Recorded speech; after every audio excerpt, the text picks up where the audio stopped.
Bien-aimés, je vous salue dans le nom du Seigneur Jésus-Christ. Je voudrais ici bénir votre vie et vos familles respectives pour le don que Dieu, n'est-ce pas, a mis et la grâce que Dieu a mis sur votre vie.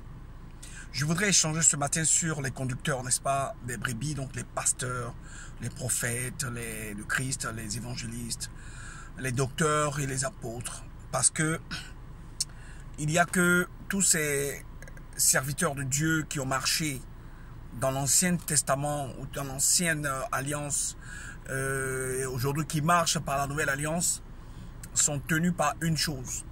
Et donc je voudrais qu'on essaie de rappeler un peu ce que Christ a fait, qu'aucun des saints prophètes n'a pu faire, ni après, ni avant. Donc, après la venue de Christ, bien sûr, j'entends, et après ou bien avant qu'il ne vienne, et après qu'il soit parti. Voilà. Donc, dans le ciel d'où il est venu. Il y a cette chose-là qui me réjouit parce que c'est sur celle-là même que tous les hommes de Dieu, tous les enfants de Dieu doivent s'appuyer pour dire combien est glorieux leur Seigneur.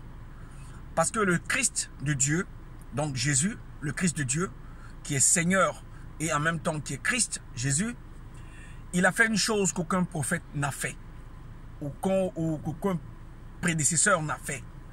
C'est pourquoi que toute la gloire lui revienne, puisque par sa grâce et par le travail qu'il a accompli, il a permis à tous ceux qui lui appartiennent de sortir de la mort, de sortir captifs de la mort et de rentrer avec lui dans l'éternité. C'est pour ça qu'on disait dans le livre des prophètes qu'il est descendu dans la mort, il est descendu dans les régions inférieures de la terre et il est monté avec les captifs qu'il a libérés par son sang et par le travail, n'est-ce pas, qu'il a accompli à la croix. Donc, la croix, c'est vraiment la puissance de Dieu parce que c'est par celle-là même que Dieu libère tout le monde. Le sang qu'il a versé, le sang de l'agneau qu'il a versé à la croix pour la rédemption et pour la rémission des péchés a été quelque chose qu'aucun prophète n'a fait. C'est pour ça que nous disons qu'il est le prophète par excellence. Et comme les Samaritains disaient, il est le prophète, il est le sauveur du monde. Vous voyez? Donc, quelle est la différence essentielle entre tous les prophètes et le Christ? Ou entre tous les prophètes des autres religions et le Christ, y compris même ceux qu'il a envoyés pour annoncer, n'est-ce pas, qu'il viendrait lui-même pour accomplir, n'est-ce pas, l'acte de rédemption éternelle. La différence, c'est essentiellement que lui, il est venu avec la vie éternelle. Les autres sont restés dans la mort, donc dans le sein d'Abraham, et c'est le Christ seul qui est allé libérer tout le monde. Voilà. Donc, c'est lui qui est l'Esprit. C'est lui qui est l'Esprit et c'est lui qui est le Seigneur de gloire. C'est pour ça que son travail, sa mort, son séjour dans le séjour des morts, les 3 jours et les 3 nuits qu'il a passé dans la mort ou dans le séjour des morts et sa résurrection est une très bonne nouvelle pour tout le monde. C'est un parfum répandu pour toutes les nations, pour tous ceux qui croiront en ce que Christ a fait, à la vie éternelle qu'il est venu donner, ce qu'aucun prophète n'a donné. Chacun est venu sous sa houlette avec quelque chose que Dieu lui avait donné, mais il est le seul en qui Dieu a mis la vie éternelle et qu'il a manifesté au grand jour, afin que chacun puisse être, par ce travail-là, par sa foi, par son indéfectible, n'est-ce pas, amour des hommes, sorti tous les êtres qui étaient captifs, retenus captifs dans la mort. Voilà pourquoi nous sommes heureux de partager ce moment avec vous.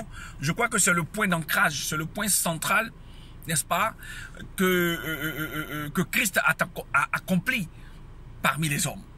Tous mouraient, de Adam jusqu'à Moïse, tous sont morts. Dans le livre de Romains 5, à partir du verset 12 à 14, nous le savons.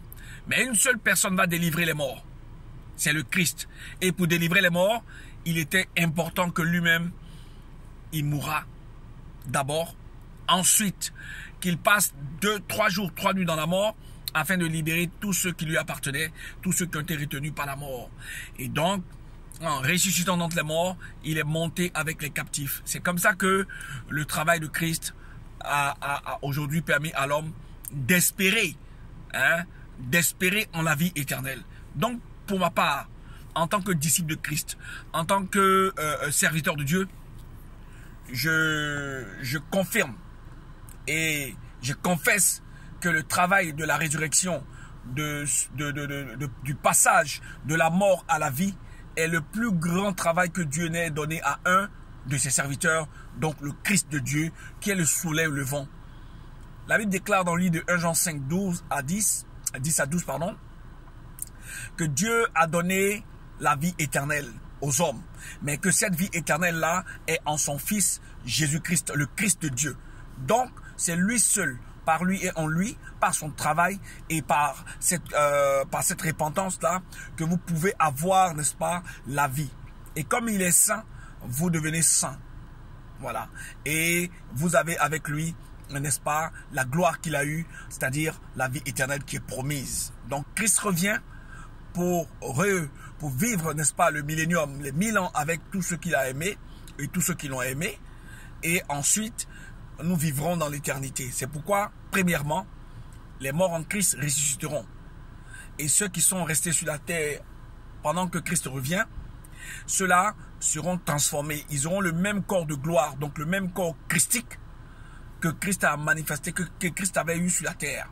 De sorte que ils ne connaissent pas l'opprobre et qu'ils vivent éternellement dans la grâce de Dieu. Voilà pourquoi je voudrais vous bénir. Je voudrais que chacun d'entre vous soit dans la joie, dans la paix, car Christ est notre paix, il est notre joie. C'est lui qui nous a sortis de la corruption. C'est lui qui nous a sortis, n'est-ce pas? Quand je dis de la corruption, je parle de la mort. Voilà, je parle spirituellement, j'entends bien. Donc, quand on a vu que ce grand prêtre, le grand pasteur, a travaillé pour libérer tous les morts des griffes de la mort ou du diable qui avait pour un temps donné la puissance de la mort, il est bon de le louer, il est bon de le glorifier, il est bon de le magnifier. C'est pour ça que l'Église, qui attendait que le testateur entre dans la mort et qu'il en ressorte, dans le livre d'Hébreux 9,16, on dit que tant que le testateur n'est pas encore mort, le testament n'était pas en vigueur. Maintenant que Christ est mort et même qu'il est ressuscité, alors le testament maintenant est en vigueur. C'est pourquoi il est venu avec le sang, il est venu avec l'eau et il est venu avec l'esprit. Il est venu avec ces trois choses afin que, il est venu avec l'eau pour que vous soyez lavés, purifiés.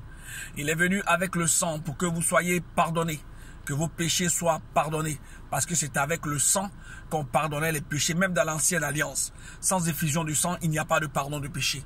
Car c'est dans le sang que réside l'âme. Voilà pourquoi Christ est venu avec un sang éternel pour que les péchés soient pardonnés. Ensuite, il a apporté l'esprit. C'est lui qui est l'esprit, comme le dit les choses Pierre dans le livre de Actes 2, verset 36. On dit que c'est ce Jésus que Dieu a fait Christ et Seigneur. Donc il est Seigneur, hein? Il est le roi des rois, c'est lui qui a vaincu la mort. Amen. Donc s'il a vaincu la mort et qu'il a mis en évidence l'immortalité, c'est à lui qu'on doit cette nouvelle vie, hein? Cette nouvelle espérance-là, elle est plus grande parce que nous savons que nous ne mourrons plus, nous vivrons éternellement avec le Christ. Donc, soyons dans la bénédiction, soyons dans l'obéissance, marchons dans les préceptes, dans les pas de ceux qui nous ont précédés, afin que nous puissions demeurer dans son amour. Ça veut dire quoi? Que nous devons adorer Jésus-Christ en esprit et en vérité. Nous devons maintenant annoncer l'évangile. La loi de Moïse n'a mené personne à l'immortalité. La même Moïse même est mort. Aaron, qui pardonnait les péchés chaque année, est mort. Ça veut dire quoi? Ça veut dire que eux-mêmes ont été captifs et ont été libérés par le Christ de Dieu.